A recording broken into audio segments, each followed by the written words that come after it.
Halo, selamat sore sahabat konstitusi. Saya Elsie. Pada episode kali ini kita akan membahas isu yang mungkin sering kali diperbincangkan, yaitu mengenai kebijakan efisiensi anggaran pemerintah dan bagaimana dampaknya terhadap pemenuhan warga negara. Sebagaimana yang kita tahu, dalam beberapa tahun terakhir, efisiensi anggaran menjadi istilah atau isu yang sering kita dengar. Pemerintah menyebutnya sebagai upaya memperbaiki kualitas belanja negara, mengurangi pemborosan, dan mengarahkan APBN ke program prioritas.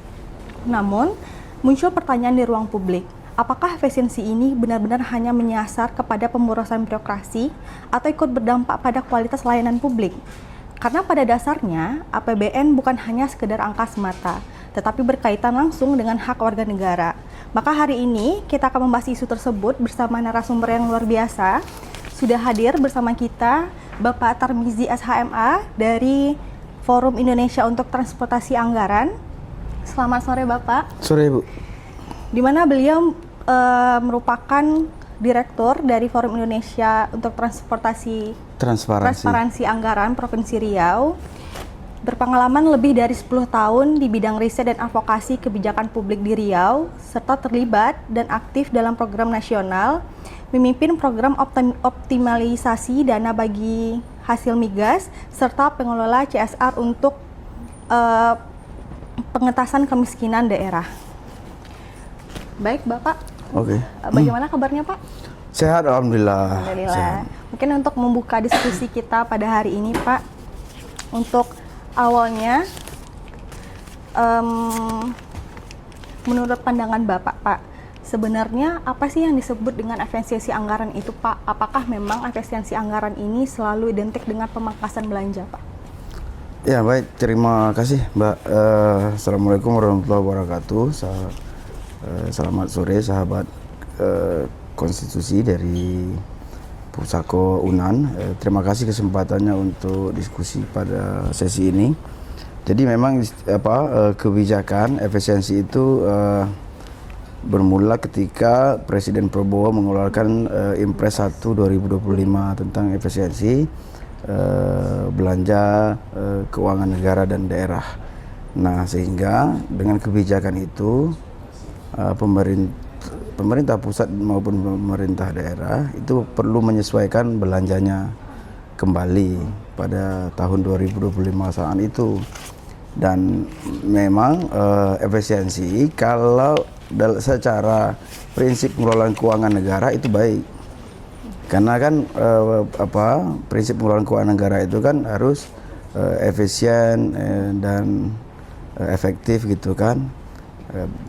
Dalam rangka untuk menghemat, tetapi tidak menghilangkan tujuan dari pembangunan itu, program pembangunan.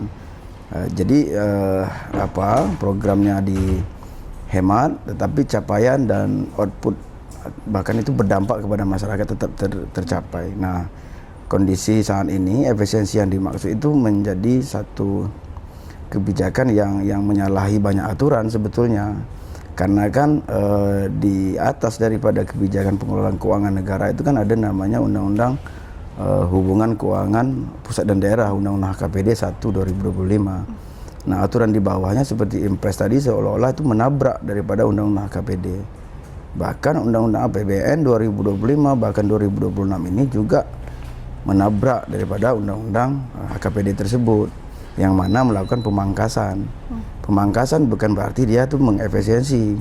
Nah, pemangkasan artinya ada menghilangkan belanja-belanja lainnya, termasuk belanja-belanja untuk kebutuhan layanan publik, untuk kesehatan, untuk pendidikan, gitu-gitu. Jadi efisiensi dengan prinsip pengelolaan keuangan negara itu sesungguhnya baik, tetapi dengan kebijakan ini itu mengarah kepada pemangkasan-pemangkasan.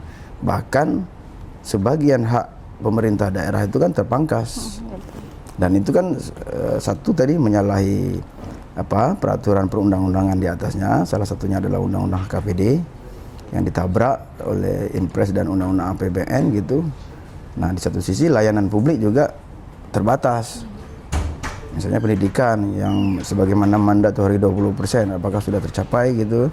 Kemudian kesehatan dengan mandatori 10%, apakah sudah tercapai. Kan itu kan perlu dievaluasi.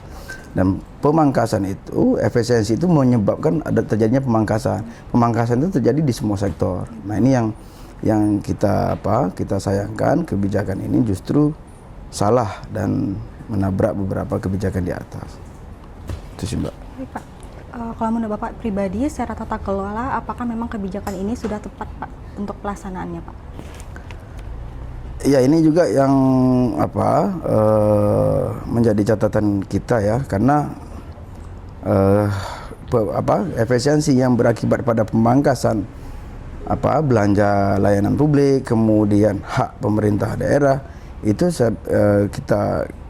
kita beberapa kesempatan dengan berbagai koalisi, misalnya koalisi masyarakat sipil itu menolak dan itu menganggap ini kebijakan yang salah dan karena kan dia bukan melakukan efisiensi dalam hal penghematan anggaran, tetapi melakukan pemangkasan yang hasil pemangkasan itu dialih kepada program-program prioritas secara nasional. Kemana peralihan pengelolaan hasil pemangkasan itu bukan sedikit yang dipangkas itu, dia itu dialihkan untuk mendukung program prioritas nasional, misalnya program MBG, kemudian program Koperasi Merah Putih, Sekolah Rakyat dan sebagainya. Misalnya salah satunya soal isu pendidikan. Hak dari konstitusi kita, Undang-Undang Pendidikan itu kan mengamanatkan 20% untuk layanan kualitas pendidikan. Nah, mandatory spending ini tentunya harus diikuti oleh seluruh pemerintah pusat dan pemerintah daerah. Nah, tetapi kalau kita lihat begitu keluarnya kebijakan efisiensi terakhir di 2026 melalui Undang-Undang APBN itu kan hampir 20% hak keuangan daerah itu kan terpangkas.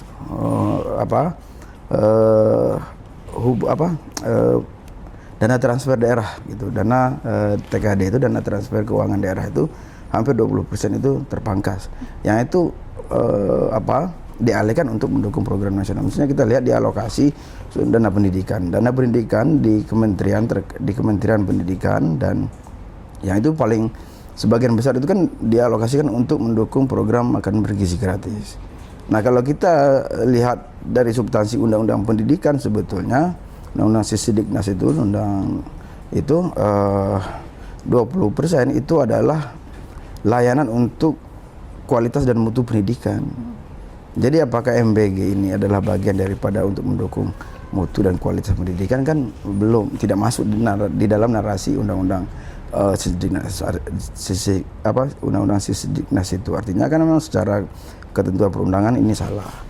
Yang kedua soal layanan kesehatan 10% mandatori, dan juga apakah hasil pemangkasan dana TKD ini, dana yang itu sesungguhnya menjadi hak daerah gitu.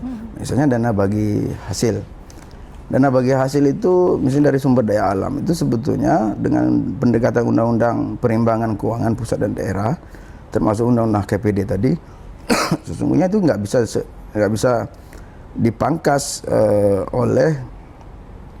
melalui Undang-Undang APBN, karena Undang-Undang APBN sifatnya itu adalah tahunan ya, karena dibuat di setiap tahun, lalu dia menabrak daripada Undang-Undang Perimbangan Keuangan, karena secara rumus bagi hasil sumber daya alam ke pusat daerah itu kan sudah ada ketentuannya, formula pembagiannya, kecuali yang dipangkas itu adalah dana alokasi umum maupun dana alokasi khusus, yaitu memang sifatnya sesuai dengan kebijakan nasional, prioritas nasional. Nah, ini yang menurut kami itu kebijakan efisiensi yang yang didorong oleh pemerintah pusat saat ini itu menyalahi banyak aturan dan menabrak berbagai kebijakan. Yang ini sesungguhnya yang harus dikritisi oleh semua pihak, termasuk pemerintah daerah yang sebagian besar haknya itu terpangkas. Itu. Menarik sekali Pak, berarti memang efisiensi ini seharusnya bukan sekedar pemangkasan atau mengurangi anggaran, tapi bagaimana kebijakan ini, belanja negara tersebut tetap berkualitas untuk pemenuhan hak-hak masyarakat. Kalau kita lihat di tahun 2025, memang efisiensi anggaran ini dilakukan cukup besar ya Pak, seperti Bapak jelaskan tadi, mencapai ratusan triliun rupiah di berbagai kementerian dan lembaga. Menurut pandangan Bapak sendiri, apakah kebijakan ini atau desain efisiensi ini transparan Pak? Sejauh ini kalau kita lihat Undang-Undang APBN, memang kemarin itu kita melalui koalisi masyarakat sipil itu agak terlambat untuk melihat melihat kemana alur dari proses efisiensi ini atau alur dari proses pemangkasan. Misalnya kebijakan undang-undang APBN itu ditetapkan sebelum sebelum 2025 ya, minimal Desember ya. Nah, itu pertengahan awal tahun 2025 itu kita baru bisa mengetahui struktur daripada APBN itu. Nah, ternyata memang ada pemangkasan sekitar 20% untuk alokasi dana transfer ke daerah. Salah satunya ya yang dipangkas itu banyak dalam hal sektor belanjanya, dalam hal tetapi yang kita belum melihat sebetulnya alur daripada proses pemangkasan itu, kemana pemanfaatan itu. Nah, sehingga kita melakukan analisis dengan teman-teman koalisi di mana sumber pemangkasannya, salah satunya adalah dari dana transfer ke daerah, dana TKD. Di satu sisi kita melihat struktur belanja negara. Ternyata memang struktur belanja negara yang naik itu adalah di sektor pendidikan. Sektor pendidikan itu yang naik itu justru yang untuk pemenuhan makan bergizi gratis. Artinya secara tidak langsung hasil pemangkasan itu masuk ke dalam mendukung untuk program makan bergizi gratis.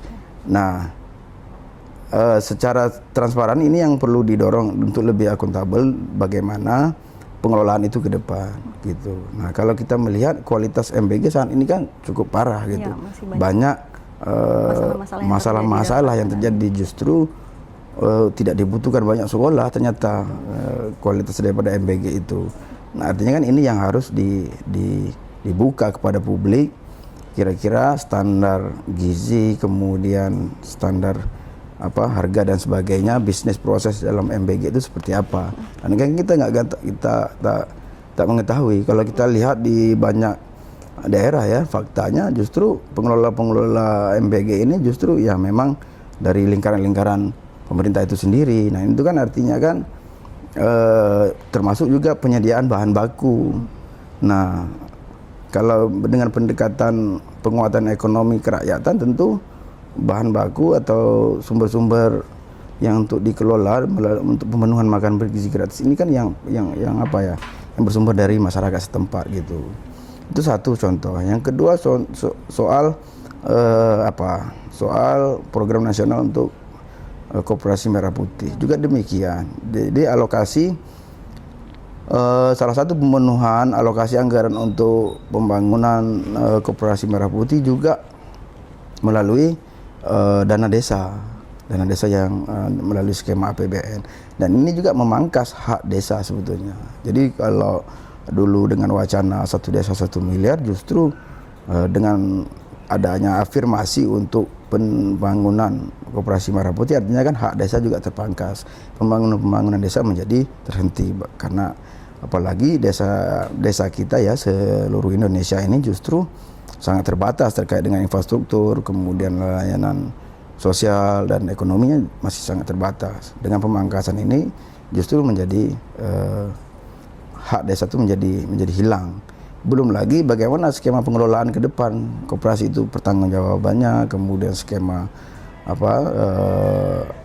unit usaha yang akan dikelola koperasi tersebut juga berbasis seperti apa. Dan kita sama-sama tahulah bagaimana bisnis proses ke depannya dengan keterlibatan berbagai pihak. Salah satunya adalah BUMN terkait dengan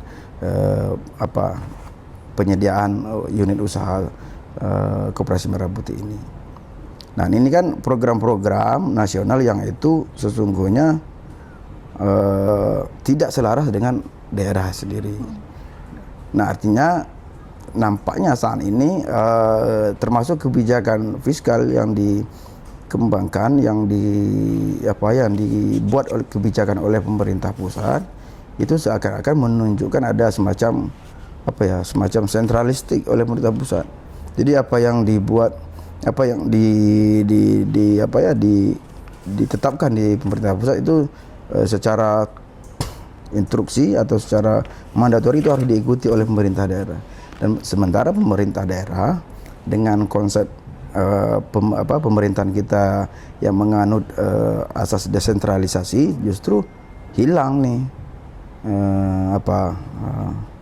diskresinya kepala daerah. Mau tidak mau ya semuanya harus nurut kepada pemerintah pusat, dan pusat juga semakin sentral. Dan di soal kebijakan fiskal ini yang menjadi tantangan juga bagi pemerintah daerah.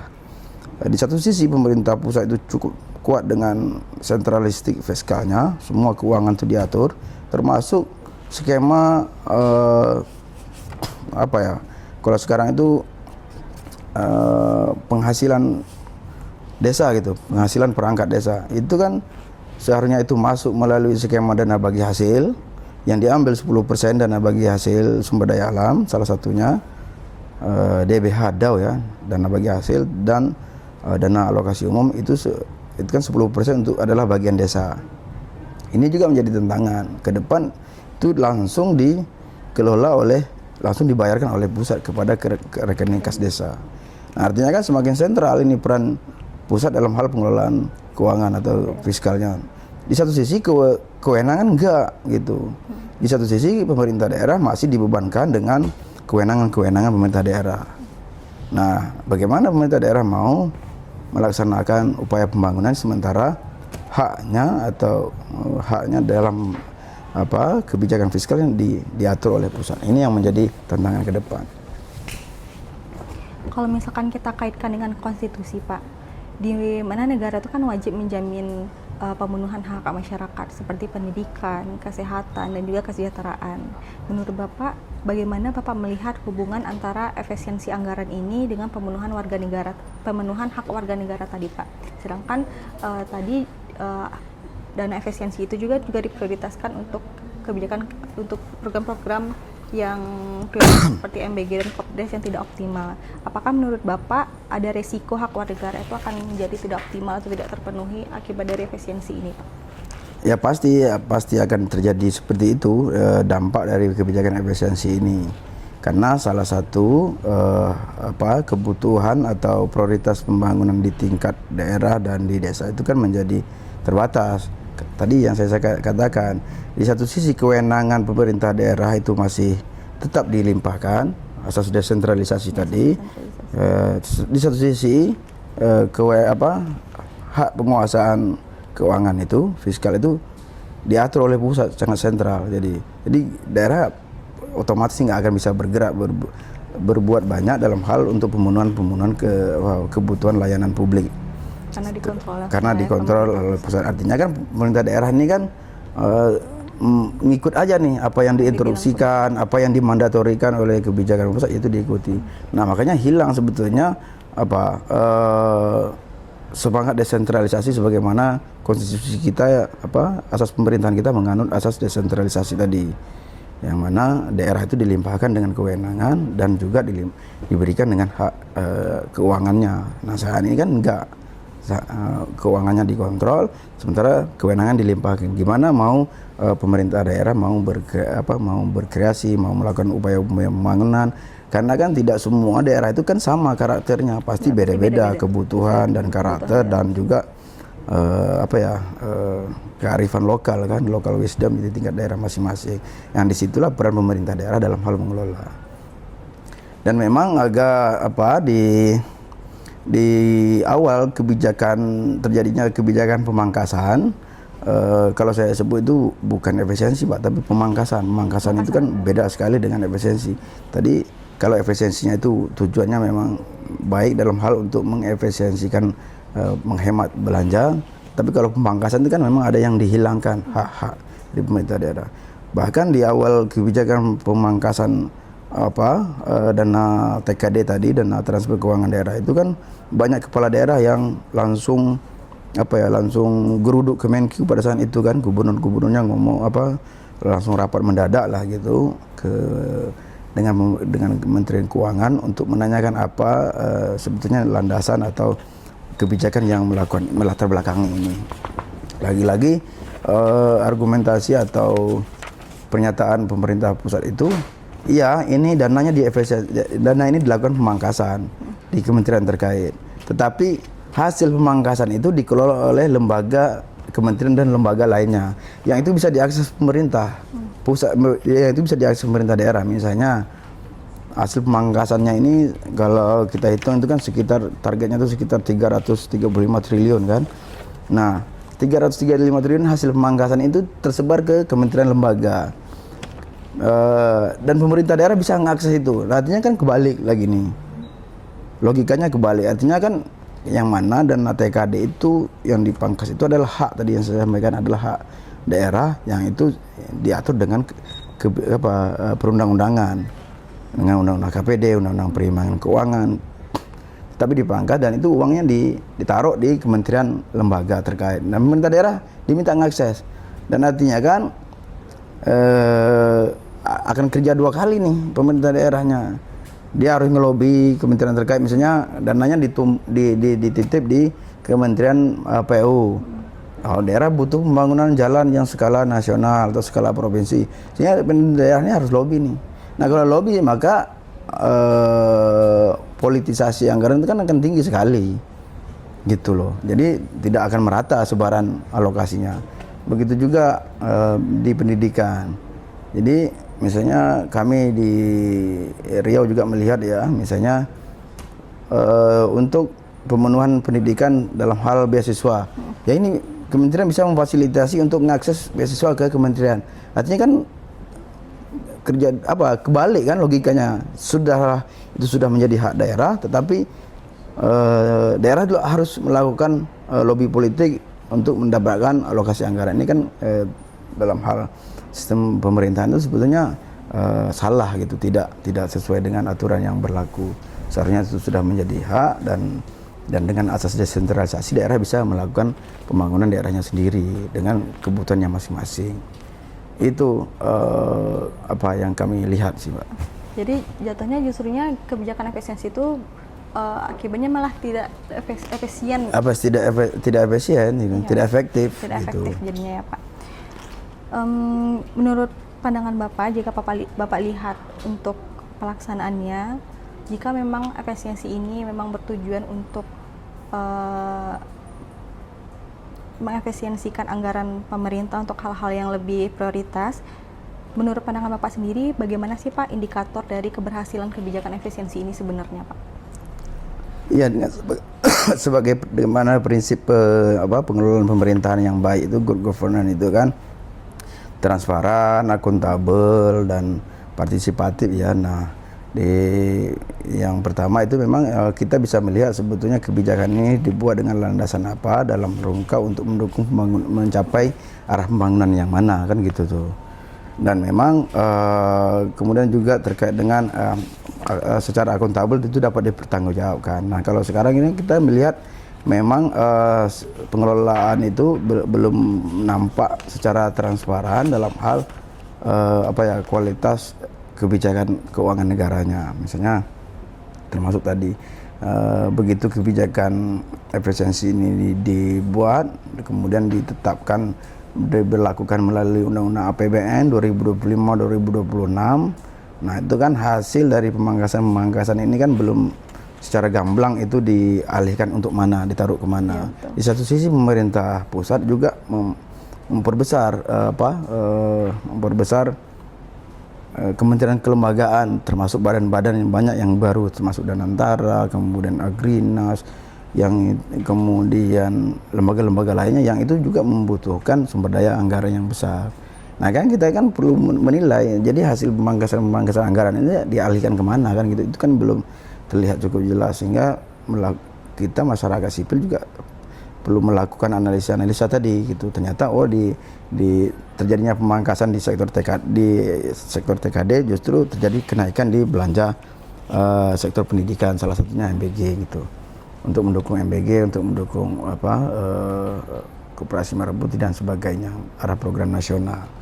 Dan dengan prinsip pemerintahan yang baik tadi, efisiensi itu kan memang pendekatan pengelolaan keuangan negara itu harus dilandasi dengan efektif, efisien gitu, dihemat, sehingga hasil penghematan itulah untuk mendukung program-program yang lain. Kalau ini kan bukan penghematan, tapi justru pemangkasan, penghilangan hak dasar yang harusnya itu diarahkan untuk pembangunan. Kan banyak kan pemerintah daerah saat ini. Belum lagi pemerintah daerah itu kan dibebankan dengan belanja pegawai yang tinggi, sementara sehingga belanja publik yang untuk kebutuhan publik juga terabaikan. Nah, sehingga ya misalnya pendidikan, kesehatan, perlindungan sosial, belum lagi kita bicara soal layanan infrastruktur yang itu cukup memprihatinkan kan. Nah, ini yang seharusnya diprioritaskan. Sekarang kan nggak, hasil pemangkasan ditaruh di kementerian-kementerian, daerah harus akses nih ke kementerian. Artinya kan mekanismenya kan bukan sistemik lagi, tetapi ada lobby politik, kemudian kemudian kemana sebetulnya banyak dialokasikan proyek-proyek itu. Nah, itu kan bisa melihat. Artinya kan ada semacam permainan basis-basis politik yang didukung. Nah, ini yang harus dikritisi oleh semua pihak. Karena jika tidak dengan pendekatan yang betul-betul untuk mengefisiensikan itu, maka kebijakannya akan tidak berdampak apapun kepada masyarakat. Sesungguhnya efisiensi itu baik kalau memang dalam rangka untuk penghematan, karena kan dari setiap tahun itu kan negara atau pemerintah daerah itu kan ada namanya silpa tuh, sisa lebih anggaran pembangunan, sisa lebih anggaran belanja. Nah, silpa itu baik tujuannya kalau terjadinya efisiensi, dilakukan efisiensi untuk penghematan. Misalnya untuk pembangunan jalan yang seharusnya 1 miliar bisa dibangun dengan 800 juta. Jadi nggak ada penghematan 200. Nah, itu jadi silpa. Nah, sementara kalau kita lihat silpanya terlalu tinggi, justru bisa kita kaitkan dengan perencanaannya. Apakah memang perencanaannya sudah baik gitu. Artinya ada kegiatan, ada program kegiatan yang tidak dilaksanakan sehingga terjadi silpa. Nah, itu yang tidak baik. Ya, kalau sekarang ini bukan efisiensi tapi pemangkasan. Ini sudah ada prioritas penggunaan anggaran nih. Tetapi karena ada keinginan pusat untuk melakukan program strategis nasional, ini harus dipangkas nih. Dipotong. Akhirnya tidak optimal. Tidak optimal. Maka tujuan pembangunan di tingkat daerah dan bahkan di desa itu kan terabaikan. Salah satunya dari desa tadi yang saya sampaikan. Pendekatan dana desa itu kan dulu itu kan cukup progresif. Dia bagaimana arahnya untuk meningkatkan layanan infrastruktur di tingkat desa. Nah, kemudian 2 tahun kemudian itu diarahkan untuk pemberdayaan masyarakat desa. Nah, sekarang dialihkan nih untuk Koperasi Merah Putih dana desa itu. Nah, artinya kan hak desa untuk bangunan, untuk pemberdayaan kan jadi terhambat, jadi terbatas. Belum lagi dia terbatas dengan belanja rutin, termasuk misalnya gaji perangkat desa, kalau di daerah itu gaji pegawai dan operasional dan sebagainya. Ini yang menjadi sehingga banyak daerah saat ini kan seolah-olah enggak, karena tadi ya kebijakan itu cukup sentral dengan kebijakan instruksi presiden dengan kebijakan mandatori, daerah kan harus ngikut tanpa bisa melakukan upaya-upaya sesuai dengan kewenangan di daerahnya. Ini daerah kan semacam protes terlalu kuat, tidak berani gitu kan. Nah, banyak juga karena harus dibatasi, termasuk kita juga masyarakat sipil dalam hal komunikasi publik juga masih dibatasi kan, dan itu juga terancam banyak kan saat ini. Misalnya terakhir pada saat pemutaran film Pesta Babi juga banyak dibubarin, kemudian dibatasi. Padahal itu kan bagaimana kita meningkatkan kesadaran publik kan dengan rasa kritis dengan kebijakan-kebijakan yang dibuat. Itu, Pak. Tadi kita sempat menyinggung, Pak, tentang program prioritas seperti MBG ataupun Kopdes. Nah, menurut Bapak dalam kondisi saat ini, apakah memang program prioritas dari pemerintah tersebut memang urgent untuk dilaksanakan, atau malah kita nilai program tersebut sebenarnya tidak tepat sasaran karena justru efisiensi yang harusnya dilakukan untuk penghematan tersebut malah jatuhnya membuang-buang anggaran untuk program yang tidak optimal ataupun tidak tepat sasaran, Pak? Iya, kalau lihat dari fakta Nah, saat ini memang itu tidak tepat sasaran dan tidak efektif. Misalnya di MBG kan banyak keluhan-keluhan ya dari siswa, dari orang tua secara kualitas itu tidak baik lah gitu, tidak sesuai dengan standar. Bahkan anak-anak sekolah juga sendiri banyak protes juga kan, bahkan tidak mau tidak mau adanya MBG. Nah, artinya yang ini harus dievaluasi sebetulnya di mana titik kesalahan dan titik prioritasnya yang harus ditetapkan. Ya minimal harus ada skala prioritas yang harus dibuat misalnya gitu. Jadi MBG itu cocok itu diterapkan di daerah mana gitu, di sekolah yang mana kan gitu kan bisa diidentifikasi gitu. Termasuk juga Koperasi Merah Putih gitu. Nah, selama ini kan di desa kan juga sudah ada namanya badan usaha milik desa tuh. Nah, itu kalau di daerah yang kuat dengan adatnya itu kan ada namanya kelembagaan adat yang itu juga melakukan usaha-usaha kenegarian misalnya di Padang gitu kan. Nah, artinya sifatnya tidak harus skalanya keseluruhan atau tadi mandatori gitu, harus dilakukan dengan target seluruh desa gitu. Tapi minimal harus dibuat skala-skala prioritas. Misalnya desa-desa yang membutuhkan program membutuhkan dengan kriteria BUMDes-nya, badan usaha milik desanya selama ini nggak jalan, nggak gerak gitu, usahanya nggak maju, maka harus ditopang dengan model lain, salah satunya Koperasi Merah Putih. Makanya ke depan harus ada namanya uji skala prioritas gitu. Ya minimal pilot project lah dulu, jangan tiba-tiba langsung instruksi, harus dilaksanakan di semua, termasuk juga tadi MBG. Juga yang ketiga tuh program nasional terkait dengan sekolah rakyat. Nah, sekolah rakyat ini kan baik sebetulnya dalam hal untuk menyasar siswa-siswa yang kurang mampu gitu. Nah, tetapi bukan di situ sebetulnya poin pentingnya. Nah, kalau kita membedakan antara siswa mampu dan tidak mampu, nanti yang mau ngajar di sekolah tidak mampunya siapa gitu kan? Nah, gitu. Lalu gimana dengan pasti akan ada ketimpangan gitu. Jadi sepertinya sekolah yang sekolah yang inklusif yang penting untuk didorong gitu. Jadi dengan pendekatan inklusif semua latar belakang siswa itu bisa berbaur, bisa sehingga terjadi interaksi kan. Kalau dipisah-pisahkan saya pikir nggak akan efektif ke depannya. Mungkin ini untuk pertanyaan penutup kita Pak untuk diskusi hari ini. Jika Bapak lihat tadi ataupun yang kita diskusikan pada hari ini itu memang kita lihat dalam pelaksanaannya kebijakan tersebut memang berdampak di berbagai sektor. Dan juga problematika dari program prioritas itu juga masih belum optimal dan juga belum tepat sasaran. Nah, menurut Bapak ataupun menurut pandangan Bapak sendiri, seharusnya pemerintah itu bersikap seperti apa, Pak? Apakah memang efisiensi ini memang ditujukan untuk mengefisiensikan anggaran, akan tetapi tetap memenuhi hak-hak dari masyarakat, atau justru ada politik-politik yang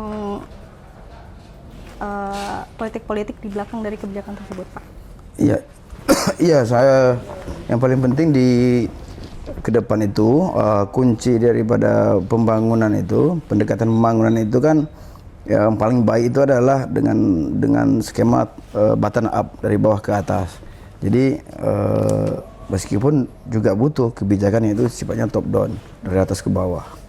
Jadi pemerintah pusat tidak perlu melulu dengan kebijakan yang sifatnya top down dari atas ke bawah. Tadi yang sifatnya itu adalah instruksi, kemudian mandatori, sehingga itu yang menjadi wajib yang harus dilakukan oleh pemerintah daerah. Tetapi juga harus melahirkan kebijakan yang sifatnya aspirasi dari bawah, top down, apa yang dibutuhkan di tingkat masyarakat, di tingkat daerah, yang itu yang akan dibuat kebijakan oleh pusat gitu, sehingga terjadinya balancing dalam hal pembangunan. Dan yang itu pendekatan itu sebetulnya yang harus dilaksanakan saat ini, karena dengan karakter yang berbeda, dengan kebutuhan yang berbeda di antara daerah kita di Indonesia ini juga menjadi perlu menjadi perhatian.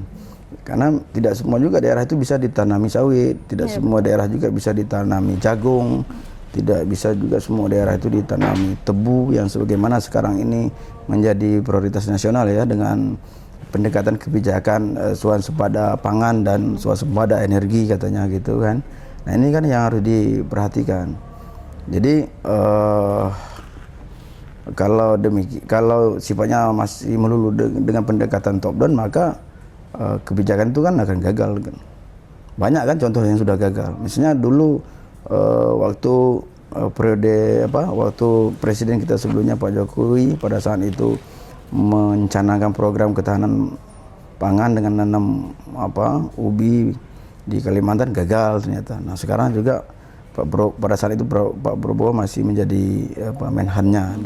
Sekarang Pak Prabowo menjadi presiden juga melanjutkan program ketahanan pangan dan ketahanan energi itu, tanam sawit, kemudian tanam tebu untuk kemudian tanam padi gitu kan untuk ketahanan pangan, termasuk juga ketahanan energi dalam bentuk bioetanol, biomasa. Itu justru kita melihat saat ini terjadi tingkat deforestasi yang tinggi kan, karena membutuhkan lahan yang besar. Dan itu kebijakan-kebijakan yang sifatnya top down gitu, tanpa melihat kebutuhan atau kondisi di masyarakat bawah dan saat ini. Dan itu kan di tingkat daerah, di tingkat bawah itu, di tingkat masyarakat terjadi ketimpangan cukup luar biasa gitu, bahkan konflik yang dihadapi sehari-hari masyarakat. Ini yang harus diperhatikan supaya pendekatan kebijakan itu betul-betul inklusif dan bisa mengakomodir semua pihak gitu. Baik sahabat konstitusi, dari diskusi kita hari ini kita bisa menilai bahwasanya efisiensi bukan hanya sekedar soal penghematan, tetapi soal bagaimana negara menemukan prioritas dalam memenuhi hak-hak dari masyarakat itu sendiri. Karena pada akhirnya, sesuai yang dijelaskan oleh Pak Tarmizi tadi, ukuran keberhasilan APBN bukan hanya berapa triliun yang dipangkas, akan tetapi apakah masyarakat merasakan layanan publik yang lebih baik atau justru sebaliknya. Terima kasih banyak Pak udah meluangkan waktu untuk kita diskusi pada hari ini. Semoga di lain waktu kita dapat berdiskusi kembali untuk membahas isu-isu terkini juga Pak. Terima kasih banyak Pak. Terima kasih.